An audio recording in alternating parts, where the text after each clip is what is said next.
Friends, नमस्कार. नूतन रेसिपीजमध्ये तुमच्या सर्वांचं खूप खूप मनापासून स्वागत आहे. तर फ्रेंड्स, आज मला छान अशी मस्त गवारीची भाजी दाखवणार आहे. ती पण एक वेगळ्या पद्धतीने, गवार ढोकळीची भाजी. आणि मी माझ्या पद्धतीने तुम्हाला दाखवते आहे. पण खायला ही भाजी खूप छान लागते. तुम्ही नेहमी गवारची भाजी बनवत असाल, गवार बटाटे वगैरे टाकून, पण आता ही तुम्ही गवार ढोकळीची भाजी करून बघा. खूप छान लागते, खूप भारी लागते खायला. आपण आधी ढोकळी बनवून घेऊया. तर मी काय केलं आहे, ढोकळी बनवण्यासाठी 2 चमचे गव्हाचं पीठ घेतलेलं आहे, 2 चमचे ज्वारीचं पीठ घेतलेलं आहे, 1 चमचा मोठा भरून मी हे बेसन घेतलेलं आहे. तर आता हे तिन्ही पीठ आपण एकत्र करून घेऊया. आता आपण ह्याच्यामध्ये ॲड करायचे आहे ओवा मी बारीक असा क्रश करून ॲड केलेला आहे हाताने. मसाले आपण करूया. चिमूटभर मी हळद पावडर ॲड केलेली आहे, गरम मसाला मी ॲड केलेला आहे, लाल तिखट मी ॲड केलेलं आहे. तुम्ही तिखट किती खाता त्याप्रमाणे तुम्ही ॲड करा. आपण भाजीमध्ये पण मसाला वगैरे ॲड करणार आहोत, म्हणून मी ढोकळीमध्ये जास्त मसाला नाही ॲड केलेला आहे. स्वादाप्रमाणे आपण मीठ ॲड करूया आणि थोडीशी मी धना जिरा पावडर ॲड केली आहे. आणि हा 1 चमचा मी तीळ ॲड केलेले आहे, कारण थंडी आहे, थंडीमध्ये आपण तीळ खायला पाहिजे. कोणत्याही भाजीमध्ये आपण तीळ ॲड करू शकतो, ग्रेव्ही भाजीमध्ये किंवा चपाती बनवताना चपातीच्या पिठात पण आपण तीळ ॲड केलं ना, तर आपल्याला तेवढे पौष्टिक फायदे मिळतात.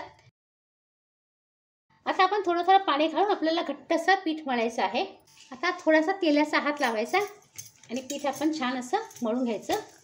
आता हे आपलं ढोकळीचं पीठ तयार झालेलं आहे. आता आपण काय करायचं, ढोकळी करायचं म्हणून आपण ह्याचे छोटे छोटे असे बॉल्स करायचे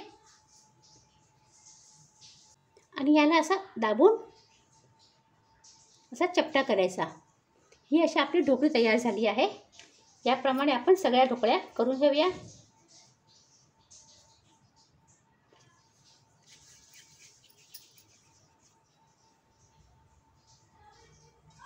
आता हे बघा, इथे मी ढोकळी तयार केलेली आहे सगळ्या. आणि हे मी गवार घेतलेली आहे, 200 ग्राम गवार घेतलेली आहे. 3 मोठी साईजचे टोमॅटो आहेत, त्या टोमॅटोला मी मिक्सरमध्ये वाटून घेतलेले आहे. तुमच्याकडे जर रेडीमेड टोमॅटो प्युरी असेल तर तुम्ही रेडीमेड पण वापरू शकता, पण रेडीमेडपेक्षा घरी जेवढं तुम्ही टोमॅटोचा वापर कराल तेवढं चांगलं असतं, म्हणून मी घरी हे टोमॅटोचं पेस्ट करून घेतलेली आहे. आता आपण गॅसकडे जाऊया. गवार ढोकळी करायसाठी मी हे कुकर घेतलेलं आहे आणि कुकरमध्ये जो हा मोठा चमचा आहे ते 2 चमचे मी तेल घेतलेलं आहे. ह्या भाजीला तेल थोडंसं जास्ती असतं. ही राजस्थानी काठियावाडी सब्जी आहे, त्यामुळे तेलाचं प्रमाण हलकंसं जास्त असतं. ह्याच्यापेक्षा पण जास्त असतं, पण मी थोडंसं कमी घेतलेलं आहे, 2 चमचे. तुम्हाला जर ह्याच्यापेक्षा कमी घ्यायचं असेल तर कमी पण घेऊ शकता. हे बघा, हे एवढं तेल मी घेतलेलं आहे भाजीसाठी. त्याच्यामध्ये आता आपण ॲड करायचं आहे मस्टर्ड सीड्स, म्हणजे राई ॲड केलेली आहे, मोहरी, गवार आहे म्हणून आपण ओवा ॲड करूया. थोडंसं मी जिरं पण ॲड करते आहे, हिंग पण ॲड केलेलं आहे मी. आणि आता ह्याच्यामध्ये मी ॲड करते आहे आलं, लसूण, कोथिंबीर आणि हिरव्या मिरचीची पेस्ट. ह्याच्यामध्ये मी आलं, लसूण, हिरवी मिरची आणि कोथिंबीरची पेस्ट ॲड केली आहे. तुमच्याकडे जर नुसतं आलं, लसूण आणि मिरचीची पेस्ट असेल तरी पण चालेल, पण त्याच्यामध्ये काय करा, थोडीशी ना तुम्ही कोथिंबीर ॲड करा. टेस्ट आणि चव खूपच छान येते. आता मी हा 1 चमचा काश्मीरी मिरची पावडर ॲड केलेली आहे. मी मगाशी शेंगदाणे टाकायला विसरली, आता आपण शेंगदाणे पण ॲड करूया, कारण गवारच्या भाजीमध्ये ना शेंगदाणे ॲड केले ना त्याची टेस्ट खूपच छान लागते. आता आपण ह्याच्यामध्ये जी टोमॅटोची पेस्ट आहे ती आपण ॲड करूया.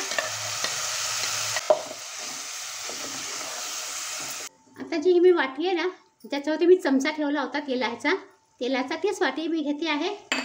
ह्या वाटीमध्ये मी हा 1 चमचा लाल मिरची पावडर, 1 चमचा हळद पावडर, गरम मसाला पावडर आणि माझ्याकडे जो मार्केटचा सब्जी मसाला आहे मी तो ॲड करते आहे. आणि टाकूया आणि छान असे पेस्ट करून घेऊया. त्याच्यामुळे मसाले जळणार नाही आणि त्याचा टेस्ट पण खूप छान येतो. आता आपण हे ॲड करूया सगळं. आता आपण काय करायचं आहे, ही गवार आहे ती आपण आधी ॲड करूया. पाणी आपण थोडंसं ॲड करूया. आता आपण गॅस ना थोडासा फास्ट करायचा आणि 1 उकळी आपल्याला आणायची आहे. उकळी आली ना की मग आपण ढोकळी ॲड करूया. कारण जर आपण आता ढोकळी ॲड केली ना तर सगळे ढोकळी एकमेकांना चिकटतील आणि मॅशी होतील. म्हणून आपण आधी काय करायचं, छान अशी उकळी आणायची. उकळी आल्यानंतर आपण ढोकळी ॲड करूया.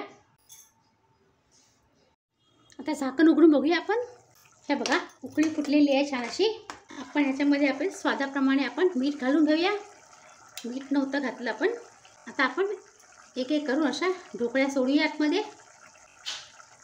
तुम्ही भाजी ना नक्की करून बघा, खूप छान लागते टेस्टला. आणि थोडंसं आपण गूळ यातमध्ये ॲड करायचं आहे, कारण गवारीला जो उग्रस वास असतो ना तो वास येणार नाही.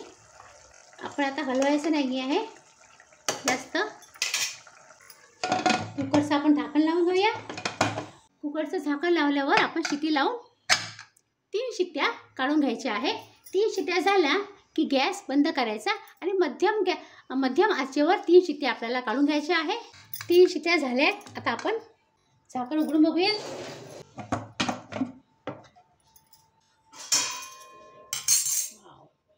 हे बघा किती मस्त झाली आहे गवार ढोकळीची भाजी.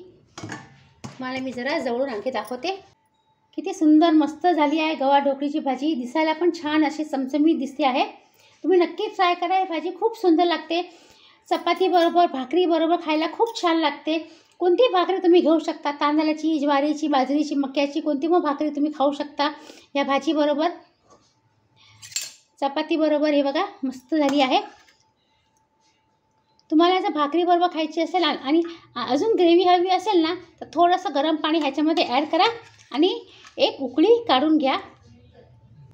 कारण का भाकरी बरोबर रस्सा खूप छान लागतो. आणि जशी जशी ही भाजी थंड होईल ना तशी तशी आणखी घट्ट होईल, कारण आपण ही ढोकळी ॲड केलेली आहे, त्यामुळे भाजी आणखी घट्ट होईल. तर फ्रेंड्स, तुम्हाला ही रेसिपी कशी वाटली नक्की कमेंट करा. आणि जर तुम्हाला ही रेसिपी आवडली तर लाईक करा, शेअर करा तुमच्या फ्रेंड सर्कलमध्ये, तुमच्या रिलेटिव्समध्ये. आणि सबस्क्राईब करा प्लीज. सबस्क्राईब करताना बेल आयकन नक्की प्रेस करा. त्याने मी जी पण काही नवीन छान छान रेसिपी अपलोड करीन त्याचं नोटिफिकेशन तुम्हाला लवकरात लवकर मिळेल. आणि हे फ्री आहे. तर चला मग आता आपण पुन्हा भेटूया अशा छान छान सुंदर रेसिपीसह. तोपर्यंत बाय बाय. आणि हा व्हिडिओ पूर्ण पाहिल्याबद्दल तुमचा खूप खूप धन्यवाद.